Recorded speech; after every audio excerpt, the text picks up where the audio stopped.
képp ku am lu ko jafe nay faral di ñaan bi yonent bi sallallahu alayhi wa sallam daana ko ñaan lu bari masha allah. allahumma la sahla illa ma ja'altahu sahlan wa anta taj'alul hazana iza shi'ta sahlan.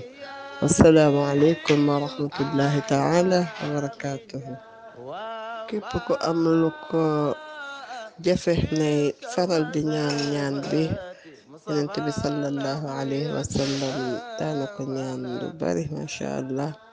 allahumma la sahla illa ma ja'altahu sahlan wa anta taj'alul hazana iza shi'ta sahlan.